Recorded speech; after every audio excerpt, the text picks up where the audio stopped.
Bismillahirrahmanirrahim. Assalamualaikum warahmatullahi wabarakatuh.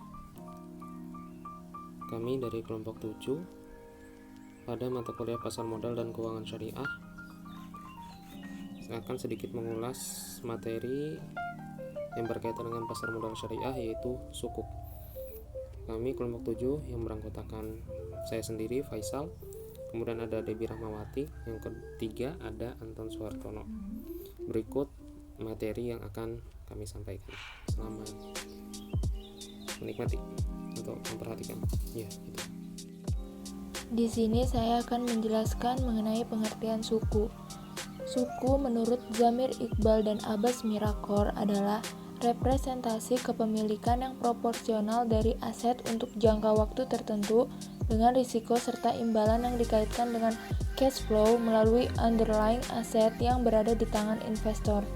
Sementara itu, menurut fatwa DSN mendefinisikan suku sebagai suatu surat berharga jangka panjang yang berdasarkan prinsip syariah yang dikeluarkan emiten untuk membayar pendapatan kepada pemegang obligasi syariah berupa bagi hasil, margin, dan fee, serta membayar kembali.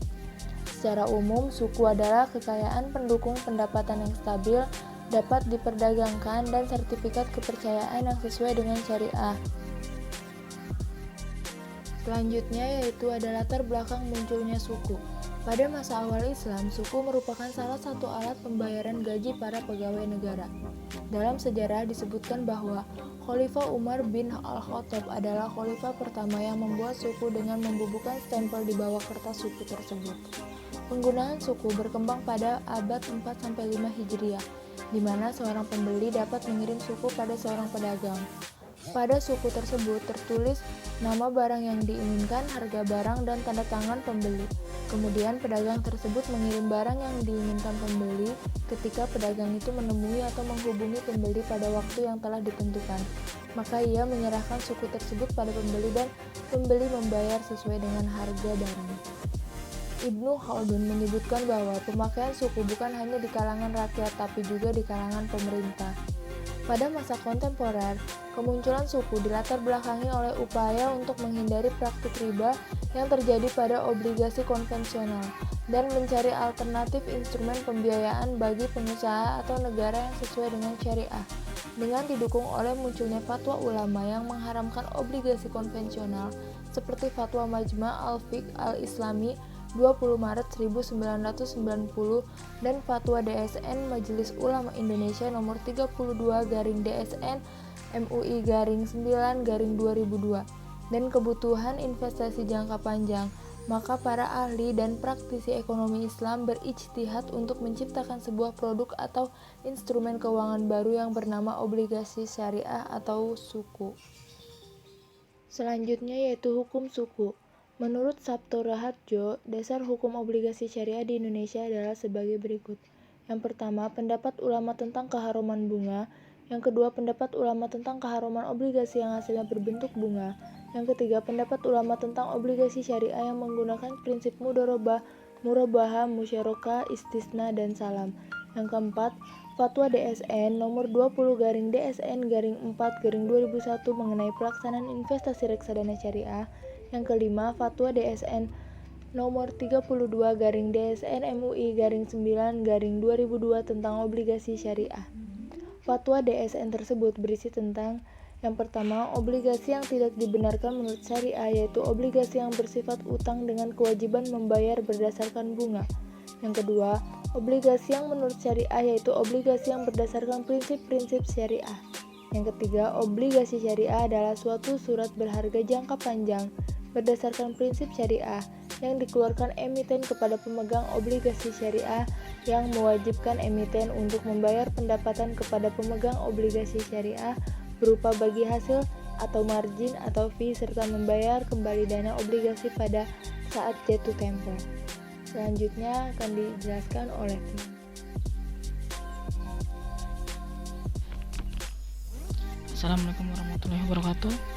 Nama saya Anton Suhartono dari kelompok 7 pasar modal. Nah, di kesempatan kali ini saya akan melanjutkan pembahasan dari hukum sukuk. Nah, hukum sukuk itu ada ketentuan khususnya. Yang pertama, akad yang dapat digunakan dalam penerbitan obligasi syariah antara lain. Yang pertama itu ada akad mudharabah atau kirot, akad musyarakah, akad murabahah, akad salam, akad istisna, dan akad ijarah.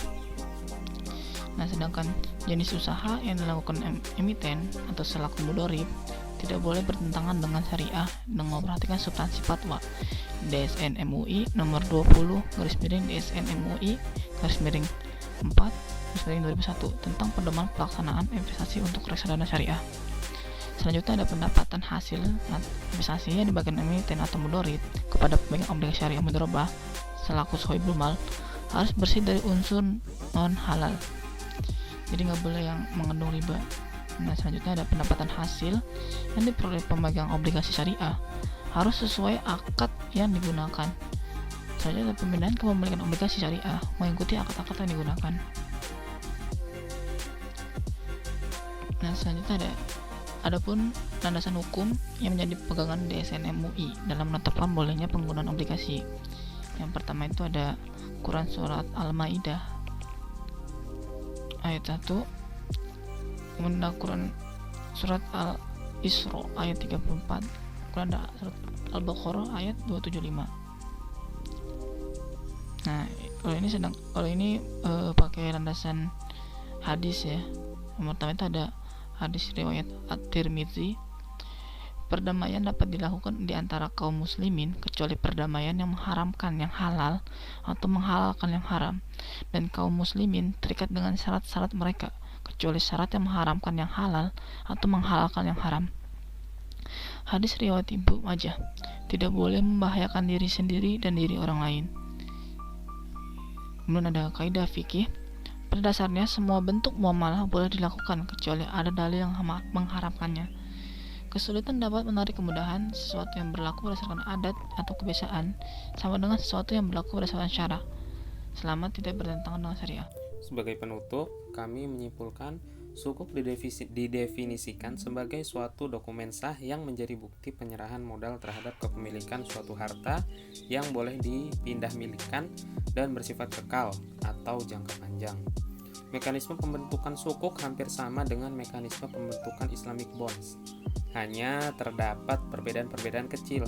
Secara umum, dalam pembentukan sukuk sekurang-kurangnya terdapat 3 pihak yang terlibat, yaitu originator atau ahli waris, special purpose vehicle atau SPV, dan sukuk holder atau investor.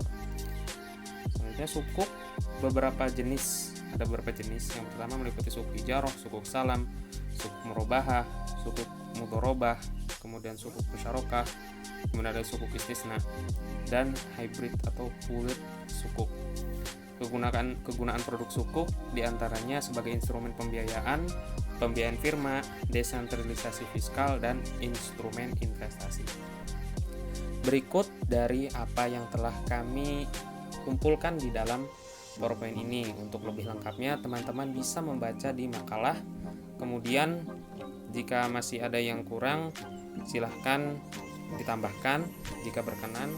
Kemudian kalian jika masih merasa kurang, kalian bisa cari sendiri lewat jurnal dan lewat internet. Kurang lebihnya kami kelompok 7 mengakhiri pertemuan pada video ini. Terima kasih. Wassalamualaikum warahmatullahi wabarakatuh.